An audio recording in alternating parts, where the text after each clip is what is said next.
तो आज हम बात करने जा रहे हैं वो इंपॉर्टेंट क्वेश्चन जो मैक्सिमम टाइम जो है रिपीट होते हैं। लाइफ इंश्योरेंस IC38 के एग्जाम हो, चाहे हेल्थ इंश्योरेंस का और जनरल इंश्योरेंस का हो। ठीक है, तो आइए हम स्टार्ट करते हैं विदाउट वेस्टिंग आवर टाइम। तो अपना पहला क्वेश्चन ये है कि risk transfer through risk pooling is called. उसका सिंपल सा जो आंसर होता है वो है आपका insurance. Is the right answer. कि आप छोटे से एग्जाम्पल के तौर पे छोटे से प्रीमियम से जो है आप सिक्योर हो रहे हो। ठीक है, तो इसमें जो है रिस्क जो है ट्रांसफर किया जा रहा है किसके ऊपर, वो किया जा रहा है इंश्योरेंस कंपनी के ऊपर। ठीक है, और जितना प्रीमियम होता है वो सारा जो है पूल अकाउंट में जाता है इंश्योरेंस कंपनी के। ठीक है, तो उसमें कई लोगों का पैसा होता है, तो उसे जो इसका करेक्ट आंसर है वो है सी, इंश्योरेंस। अगला बात करते हैं इसमें से क्या सही है। तो इसमें से इंश्योरेंस जो है प्रोटेक्ट करता है एसेट को, इंश्योरेंस लॉस से बचाता है, insurance reduces possibility of loss, insurance pays when there is loss of asset. तो जब कभी लॉस होता है तो इंश्योरेंस दी जाती है, तो option D is the right answer.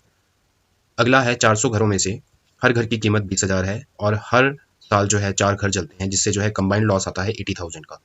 तो हर घर की जो है एनुअल कंट्रीब्यूशन क्या रहेगी, जिससे हर घर ऑनर जो है उसे जो है लॉस इक्वेट हो जाए उससे। ठीक है, तो सिंपल सी बात है, जितना लॉस हो रहा है उसको आप डिवाइड कर दो नंबर ऑफ हाउसेज से। 80,000 डिवाइडेड बाय 400।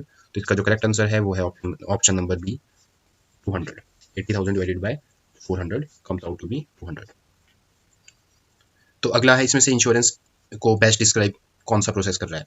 तो इसका सिंपल सा इसका जो है ऑप्शन नंबर बी आंसर है, sharing the losses of few by many. ठीक है, जैसे हमने पहले एग्जांपल में बात की कि कई लोगों का जो है इसमें प्रीमियम जाता है छोटा छोटा। मान लीजिए 10 लोगों का जो है इसमें प्रीमियम गया। ठीक है, 10 बंदों का एक पूल अकाउंट बन गया, 10 बंदों में से हर 10 बंदे ने 10-10 रुपया दिया। ठीक है, और एक घर जल जाता है। ठीक है, जिसकी जो है कीमत आती है 50 रुपया। तो 100 रुपया गया। ठीक है, 10-10 रुपया हर घर से जो है एक प्रीमियम गया, और 50 रुपये को जो है वहां से 50 रुपया पे कर दिया। मान लीजिए 2 घर भी जल जाते हैं तो 50-50-100, तो टोटल हो गया 2 घरों को जो है 50-50 रुपया मिल गया। ठीक है, तो sharing the losses of you, तो इसमें से 8 बंदों को लॉस थोड़ा सा हुआ छोटा सा, लेकिन जो फायदा उठाया, ठीक है, वो कई लोगों ने फायदा उठाया कि इनकेस अगर किसी को भी कोई दिक्कत आ जाती है, कोई अगर कुछ अनफोर्सीन इवेंट हैपन हो जाता है, तो उस केस में इंश्योरेंस क्लेम पूरा मिलता है। तो ऑप्शन बी। अगला है dash is not a tangible good. इसमें से टेंजिबल गुड क्या नहीं है। टेंजिबल होता है कि जिसे आप छू भी सकते हो, देख भी सकते हो। तो इसका जो करेक्ट आंसर रहेगा, ठीक है, वो रहेगा इंटेंजिबल का। हमने इसमें इंटेंजिबल का पूछा है, तो इंटेंजिबल जो होता है वो होता है आपका इंश्योरेंस, जिसे आप सिर्फ देख सकते हो लेकिन छू नहीं सकते। ठीक है, हाउस को भी छू सकते हो, देख सकते हो, मोबाइल फोन को भी छू भी देख भी सकते हो, पेयर ऑफ जीन्स को भी छू भी देख सकते हो। ठीक है, तो option B is the right answer. अगला है इंडिया में कौन सी इंश्योरेंस मैंडेटरी है। तो सिंपल सी आपको बात पता है कि मोटर थर्ड पार्टी जो लाइबिलिटी होती है, थर्ड पार्टी इंश्योरेंस होती है, वो मैंडेटरी होती है। इनकेस अगर आप कॉम्प्रिहेंसिव नहीं भी करवाते हो, गाड़ी की अपनी इंश्योरेंस नहीं भी कराते हो, लेकिन थर्ड पार्टी मैंडेटरी होती है गाड़ी की। Option A is the right answer. One of the method of reducing insurance cost of an insured is. ठीक है, इंश्योर्ड पर्सन की जो है, ठीक है, उससे जो है एक प्रीमियम पे करता है वो। ठीक है, जिसे वो डिडक्टिबल कहते हैं, छोटे से प्रीमियम से वो इंश्योर्ड हो जाता है। तो option B is the right answer. Customer को कोई कंप्लेंट होती है तो वो अपनी इंश्योरेंस पॉलिसी के रिगार्डिंग IRDA को अप्रोच करता है किसके थ्रू। तो इसका जो करेक्ट आंसर है वो है IGMS। इसके बारे में हम आगे बढ़ेंगे, इसकी एब्रीविएशन। वैसे तो इंटीग्रेटेड ग्रीवेंस मैनेजमेंट सिस्टम होता है। ठीक है, तो option is the right answer. Compensation claim up to 20 lakh किसी भी गुड्स और सर्विसेज के रिगार्डिंग, उसकी जुरिस्डिक्शन किस चीज़ के है, कहाँ उसकी जुरिस्डिक्शन कहाँ पड़ती है। तो इसका सिंपल सी बात है, 20 लाख से नीचे का जो रहेगा वो डिस्ट्रिक्ट फॉरम का रहेगा, 20 से 80 लाख के बीच में वो रहेगा आपका स्टेट कमीशन में, और 1 करोड़ से ऊपर जितना भी रहेगा वो रहेगा नेशनल कमीशन। तो इसका option number B is the right answer. अगला है कस्टमर रिलेशनशिप में पहला इंप्रेशन क्या होता है। तो इसका सिंपल सा जो है कि एक तो टाइम पे आए, इंटरेस्ट शो करे और कॉन्फिडेंट रहें। तो कस्टमर रिलेशनशिप का ये फर्स्ट इंप्रेशन होता है, तो option D is the right answer. अगला है IGMS को एक्सपेंड करना है। तो इसका सिंपल सा जो आपको पहले बताया था, इंटीग्रेटेड ग्रीवेंस मैनेजमेंट सिस्टम। तो इसमें जो रहेगा ऑप्शन नंबर सी, किसी को भी अगर पॉलिसी के रिगार्डिंग कोई कंप्लेंट होती है तो IGMS के थ्रू जो है कंप्लेंट करता है IRDA में। IRDA जो है इसका रेगुलेटर है इंश्योरेंस। मैंने आपको पहले भी डिस्कस किया था, 20 लाख से 100 लाख के जो डिस्प्यूटेड केस होते हैं, तो उसका जो है कहाँ पे कौन से कमीशन में जुरिस्डिक्शन में आता है। तो इसका सिंपल सी बात है, state commission, option B. 100 lakh से ऊपर नेशनल कमीशन। हेल्थ इंश्योरेंस जो है बनाया गया है इसमें से किस फॉलोइंग रिस्क को देखते हुए। तो इसका सिंपल सी, जब आप एडमिट होते हो, ठीक है, जितना भी खर्चा आता है तो हेल्थ इंश्योरेंस कंपनी पे करती है। तो उस केस में उसे कहते हैं मॉर्बिडिटी। जीते जी इसमें क्लेम मिलता है, बीमार कोई होता है तभी क्लेम मिलता है। इनकेस अगर मर जाता है तो मोर्टेलिटी, वो लाइफ इंश्योरेंस में आता है। तो ऑप्शन बी इसका राइट आंसर है। अगला कोई कंपनी जो है लॉन्च कर सकता है किसी प्राइवेट इंश्योरर के थ्रू। इंश्योरर होता है जो आपको पॉलिसी, जिस कंपनी की आपने पॉलिसी ली है। LIC इज़ अ इंश्योरर, अगर आपकी LIC हुई है तो आप हुए इंश्योर्ड। तो यस, इंश्योरर जो प्राइवेट इंश्योरर होते हैं, जैसे मान लीजिए HDFC है, ठीक है, कोटक लाइफ है, तो इनके अगेंस्ट भी जो है कंप्लेंट होती है, ठीक है। Are there any fee charges, कोई कंप्लेंट अगर लॉन्च करानी हो तो कोई इसके चार्जेस होते हैं? तो बिल्कुल नहीं होते हैं, कोई भी चार्जेस जो है नहीं होते, ठीक है। Option B. मिनिमम क्वालिफिकेशन क्या चाहिए है इंश्योरेंस एजेंट बनने के लिए? तो होता है इसका ऑप्शन नंबर बी, 10th। अगला है, इसमें से IRDAI जो रेगुलेटर है इंश्योरेंस का, वो क्या रेगुलेट नहीं करता? तो इंश्योरेंस कंपनी को करता है, एजेंट को भी करता है, ब्रोकर को भी करता है, लेकिन एम्प्लॉइज ऑफ इंश्योरेंस कंपनी को नहीं करता। तो ऑप्शन नंबर बी। अगला है, इंश्योरेंस एजेंट किससे रिप्रेजेंट करते हैं? जिस कंपनी का आपने लाइसेंस लिया है उसी को आप जो है रिप्रेजेंट करोगे, तो इंश्योरेंस कंपनी को ही इंश्योरेंस एजेंट रिप्रेजेंट करता है। Option number. अगला है, which element of a valid contract, ठीक है, एक इसमें नाम दिया गया है जब भी कोई कॉन्ट्रैक्ट होता है जो प्रीमियम के साथ डील करता है, तो उस कॉन्ट्रैक्ट को क्या कहते हैं? तो वो होता है ऑप्शन नंबर बी, कंसिडरेशन। ये इंश्योरेंस की डेफिनेशन में जो है कॉन्ट्रैक्ट होता है प्रीमियम, ठीक है, इंश्योरेंस विद प्रीमियम। तो ऑप्शन नंबर बी था इसका। अगला है, इसमें से क्या सही नहीं है इंश्योरेबल इंटरेस्ट को लेते हुए? तो पहला है, फादर अपने बेटे की करवा रहा है तो करवा सकता है, स्पाउस अपने दूसरे हस्बैंड वाइफ के नाम पे करा रही है, या फिर वाइफ हस्बैंड के नाम पे, वो भी करवा सकती है। फ्रेंड अपने दूसरे फ्रेंड के नाम पे नहीं ले सकता है इंश्योरेंस। एम्प्लॉयर भी अपने दूसरे एम्प्लॉयज़ के नाम पे इंश्योरेंस ले सकते हैं। एम्प्लॉयर जो होते हैं अपने एम्प्लॉयज़ के नाम पे इंश्योरेंस लेते हैं, आपने कई कंपनीज में देखा होगा, ठीक है, कंपनीज जो है अपने एम्प्लॉयज़ की करती है। तो ऑप्शन नंबर सी, फ्रेंड दूसरे फ्रेंड के लिए नहीं ले सकता। अगला है, which of the below is not valid consideration for a contract? तो सिंपल सी बात है, ब्राइब, ठीक है, तो bribe is not a part of contract, ठीक है।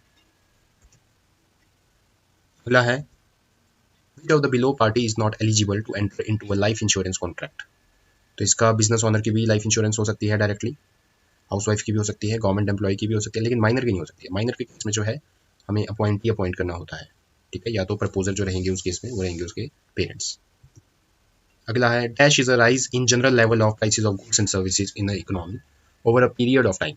तो टाइम के साथ प्राइसेस बढ़ना गुड्स एंड सर्विसेज का, उसे क्या कहते हैं? वो सिंपल सी बात, इन्फ्लेशन। अगला है, इसमें से क्या इंटेंजिबल प्रोडक्ट है? इंटेंजिबल होता है जिसे आप सिर्फ देख सकते हैं लेकिन छू नहीं सकते। तो सिंपल सी बात है, कार को देख भी सकते हैं, छू भी सकते हैं, हाउस को भी देख भी सकते हैं, छू भी सकते हैं। Life insurance is a intangible product. बहुत इंपॉर्टेंट क्वेश्चन। अगला है, premium paid for whole life insurance is dash than premium paid for term insurance. तो अगर कोई 100 साल के लिए इंश्योरेंस ले रहा है तो उसका प्रीमियम भी ज़्यादा होगा। इनकेस किससे ज़्यादा होगा? 50 साल के प्रीमियम से ज़्यादा। तो टर्म इंश्योरेंस होता है कि आपका जो है 50 साल के लिए जो है पॉलिसी टर्म है, होल लाइफ इंश्योरेंस होता है आपका 100 साल के लिए है। तो 100 साल के लिए जो है प्रीमियम ज़्यादा होगा, क्योंकि डेफिनेटली सी बात है कि 80 साल के बाद जो है रिस्क बहुत ज़्यादा बढ़ जाता है, ठीक है, डेथ का रिस्क बहुत बढ़ जाता है।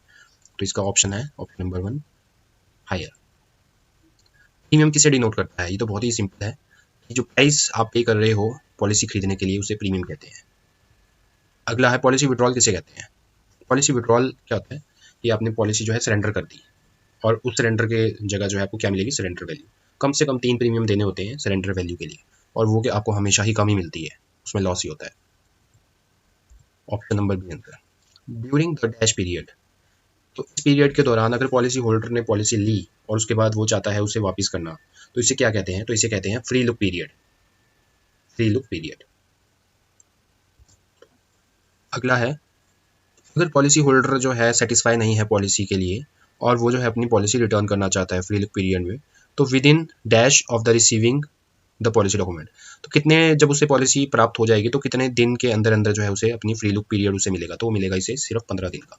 तो पॉलिसी उसके हाथ में होती है तो 15 दिन का समय होता है उसके पास, वो फ्री लुक करवा सकता है, मतलब अपना रिफंड करवा सकता है, रिटर्न कर सकता है।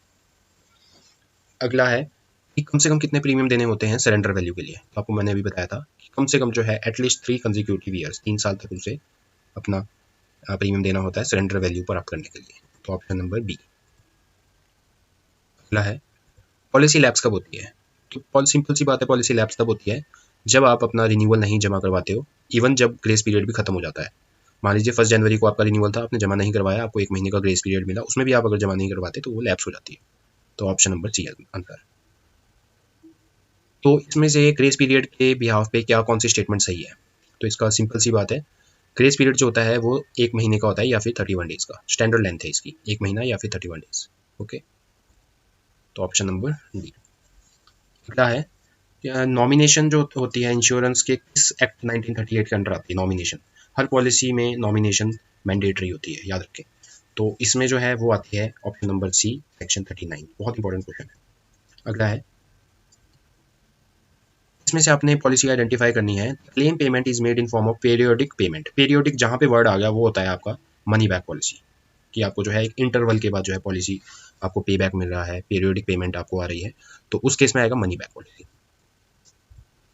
अगला है, इसमें से क्या अर्ली डेथ क्लेम में आता है। ठीक है, तो अर्ली डेथ क्लेम होता है कि जिसमें 3 साल के अंदर अंदर जो है इंश्योर्ड, जिसकी इंश्योरेंस हुई होती है वो मर जाता है, तो वो अर्ली क्लेम में आता है। अर्ली डेथ क्लेम 3 साल से पहले। मान लो किसी ने आज करवाई थी, 3 महीने बाद डेथ हो गई, तो उसका अर्ली क्लेम में आएगा। अगले साल 2 प्रीमियम दे दिए थे, फिर डेथ हो गई, तब भी उसका अर्ली क्लेम में आएगा। 3 ईयर्स का मतलब होता है 36 मंथ्स। ठीक है, 36 महीने से पहले अगर डेथ होती है तो वो अर्ली क्लेम में आएगा। तो ऑप्शन नंबर ए। अगला है, एज पर IRDAI regulation 2002, a claim under a life policy shall be paid or be disputed within 30 days from the date of receipt of all relevant papers and clarification required। तो कोई भी claim अगर आता है, इस दिन के अंदर अंदर आपके पास आ जाता है, रिसिप्ट आपके पास रिसीव हो गया, ठीक है, तो वो आपको जो है कितने दिनों में जो है उसको जो है आगे आपने रिजॉल्व करना होता है। ठीक है, तो ऑप्शन नंबर सी, 30 दिन का समय होता है इंश्योरेंस कंपनी के पास। ठीक है, उस डिस्प्यूटेड क्लेम को जो है सेटल करने के लिए 30 दिन का, जब आपके पास जो है डॉक्यूमेंट आ गया। अगला है, शंकर ने एक 10 ईयर यूलिप प्लान लिया। यूलिप प्लान जो होते हैं वो मार्केट लिंक्ड। अगर वो मेच्योरिटी से पहले मर जाता है तो उसे क्या मिलेगा। तो इसका सिंपल सा आंसर है हायर ऑफ सम अश्योर्ड और फंड वैल्यू। क्योंकि जो मार्केट लिंक प्लान होते हैं उसमें रेट ऑफ इंटरेस्ट भी ज़्यादा होता है। ठीक है, क्योंकि मार्केट जो है काफ़ी 15 साल की, अगर मैं 5 साल की भी बात करता हूँ, ठीक है, तो उसमें जो है कम से कम 10% तो रिटर्न देती है। लेकिन अगर 15 साल की मैं बात करता हूँ तो 15% से जो है ऊपर ही CAGR रिटर्न होता है मार्केट का। तो इस केस में जो है, मान लीजिए दूसरे साल डेथ हो गई, तो उसे क्या मिलेगा, 1 लाख रुपया प्रीमियम दिया था, तो उसे 10 लाख रुपया जो है उसको इंश्योरेंस मिल जाएगा, इंश्योरेंस कवर जो था समझिए। इन केस अगर 8वें साल होती है तो डेफिनेटली सी बात है कि 8 लाख दे के जो है उसका कम से कम 15-16 लाख रुपया बना होगा, तो उसकी जो है 15 से 16 लाख रुपये की फंड वैल्यू मिलेगी उसको। ठीक है, 10 लाख नहीं मिलेगी, जो ज़्यादा होगी। ठीक है, उस पॉइंट ऑफ टाइम पे जो ज़्यादा होगी वो चीज़ मिलेगी। तो ऑप्शन नंबर बी। अगला है, as per guidelines an insurance company has to process an insurance proposal within. ठीक है, तो इसमें जो करेक्ट आंसर है वो ऑप्शन नंबर डी। आप जब भी कोई अगर एप्लीकेशन अप्लाई करता है, किसी ने इंटरेस्ट शो किया किसी पॉलिसी को लेने के लिए, तो सबसे पहले जो है एक एजेंट या फिर कोई एडवाइजर उसका जो है सबसे पहले प्रपोजल फिल करेगा। फिर उसके बाद वो अंडरराइटर के पास जाएगा। अंडरराइटर 3 चीज़ें देखता है कि कस्टमर की ऑक्यूपेशन क्या है, कस्टमर का जो है इनकम प्रूफ क्या है, ठीक है, रिस्क फ्री रहे है कि नहीं है, ठीक है, ऑक्यूपेशन से कोई डिजास्टर में काम तो नहीं करता है कुछ, ठीक है, और एक और चीज़ उसमें देखी जाती है वो होती है हेल्थ। ठीक है, हेल्थ कैसी है। तो ये काफ़ी इसमें जो है 3 चीज़ें आती है, एक आपका ऑक्यूपेशन आ गया, इनकम आ गया, हेल्थ आ गया, 3 चीज़ें देखता है अंडरराइटर, उसके भी आप पे वो जो है आगे पॉलिसी इशू करता है। तो ऑप्शन नंबर डी। अगला प्रश्न है कि duration of cover for pre hospitalisation expenses. तो वैसे एज पर जो IRDA गाइडलाइन है, तो जो भी कोई बंदा हॉस्पिटलाइज होता है, ठीक है, पॉलिसी होल्डर जो है कोई भी अगर हॉस्पिटलाइज होता है, तो आपको पता है कि उसका जितना भी क्लेम होता है वो कंपनी पे करती है, हेल्थ इंश्योरेंस कंपनी। लेकिन उससे पीछे तो कम से कम जो है 60 दिन का जितना भी उसका खर्चा आया होता है, जितना भी खर्चा आया होता है, ठीक है, तो 60 डेज का जो है प्री हॉस्पिटलाइजेशन भी कवर रहता है। ठीक है, तो इसका जो करेक्ट आंसर है वो है ऑप्शन नंबर डी, 60 डेज। जितना भी उसका पिछले 60 दिन में खर्चा, आज अगर हॉस्पिटलाइज होता है कोई पर्सन, उससे पीछे 60 दिन जितना भी उसका खर्चा रहेगा, ठीक है, तो वो सारा का सारा इसमें कवर रहेगा। कुछ भी अगर मान लो मेडिकल एक्सपेंसेस है, स्कैन्स है, MRI स्कैन्स है, टेस्ट है, कुछ भी है, तो वो सारा का सारा जो इंश्योरेंस कंपनी जो है वो क्लेम देगी। अगला है, as per IRDA guidelines a dash grace period is allowed for renewal of individual health policies. Grace period कितने का मिलता है, तो वो है सिंपल 30 डेज। अगर मंथली मोड में कोई अगर पॉलिसी प्रीमियम दे रहा है तो उस केस में ग्रेस पीरियड जो रहेगा वो रहेगा 15 डेज का। ठीक है, बाकी हाफ ईयरली, ईयरली जो भी रहेगा, क्वार्टर रहेगा, वो 30 डेज का रहेगा। इसमें से अंडरराइटर का क्या काम होता है। Underwriting is the process of risk selection and risk pricing. Option number C, बहुत इंपॉर्टेंट क्वेश्चन है। अंडरराइटर मैंने आपको पहले बताया था 3 चीज़ें देखता है, ऑक्यूपेशन क्या है, हेल्थ कैसी है, और इनकम कितनी है। तो ये 3 चीज़ों के बेसिस पे जो है उसकी पॉलिसी इशू होती है। अगला है, इसमें से इंश्योरेबल इंटरेस्ट क्या रहेगा। ठीक है, तो इसका सिंपल आंसर जो रहेगा, financial interest of person in the asset to be insured. Insurable interest क्या रहेगा, जो पर्सन जो है अपने एसेट को इंश्योर्ड करा रहा होगा, जो उसका फाइनेंशियल इंटरेस्ट रहेगा किसी एसेट को इंश्योर करवाने में, वो इंश्योरेबल इंटरेस्ट होता है। इन्वेस्टमेंट रिस्क जो है यूलिप के केस में कौन बेयर करता है? डेफिनेटली इसी बात है, इंश्योर्ड। जिसने यूलिप प्लान लिया होगा, जिसने मार्केट बेस्ड प्लान लिया होगा, ठीक है, उसने अपने रिस्क पे लिया होगा, ठीक है, तो वो जो है उसका रिस्क है। अगला है हेरिडिटी हिस्ट्री इंपॉर्टेंट क्यों रहती है मेडिकल अंडरराइटिंग में? हेरिडिटी होती है कि आगे से आगे, दादों से परदादों से दादे, दादे से आगे उनके बच्चे, बच्चों से आगे, ठीक है, जो चलती रहती है, फैमिली टू फैमिली, आगे आगे से आगे चलती रहती है। तो इसलिए क्योंकि कई डिजीज ऐसी होती है जो कि पास होती है पेरेंट्स से बच्चों में, जैसे शुगर हो गई, ठीक है, थायराइड हो गया, ठीक है, ये तो कोई ये कॉमन डिजीजेज है जो आगे पास होती रहती है, ठीक है। Option number B. अगला है फाइनेंशियल प्लानिंग कब स्टार्ट करनी चाहिए, बेस्ट टाइम क्या है? तो as soon as one gets his first salary, जैसी पहली सैलरी आती है तभी फाइनेंशियल प्लानिंग कर लेनी चाहिए। अगला है इसमें से रमेश द्वारा क्या इंश्योर किया जा सकता है? रमेश अपने घर की इंश्योरेंस करा सकता है, पत्नी की भी करा सकता है, पेरेंट्स की भी, लेकिन फ्रेंड की नहीं करा सकता है रमेश, ठीक है, तो ऑप्शन नंबर सी, क्योंकि थर्ड पार्टी आता है, ब्लड रिलेशन में करवा सकता है। इसमें से रेगुलेटर कौन है इंश्योरेंस इंडस्ट्री का? वो है option number B, insurance regulatory development authority of India, IRDAI। अगला है which among the following would you recommend in order to seek protection against unforeseen event? ठीक है, कुछ भी अगर बुरा होता है तो इसमें से क्या आप, ठीक है, रिकमेंड करते हो? बहुत इंपॉर्टेंट क्वेश्चन है। तो सिंपल सी बात है, किसी को भी अगर प्रोटेक्ट करना हो तो इंश्योरेंस, ठीक है, FD कभी नहीं करा सकते, शेयर्स भी नहीं, डिबेंचर्स भी नहीं। अगला है under what circumstances would the policy holder need to appoint an appointee? Appointee कब अपॉइंट करना पड़ता है? सिंपल सी बात है, जब इंश्योर्ड जो है माइनर है, ठीक है, बच्चा है 18 साल से कम, उस केस में अपॉइंट करना होता है।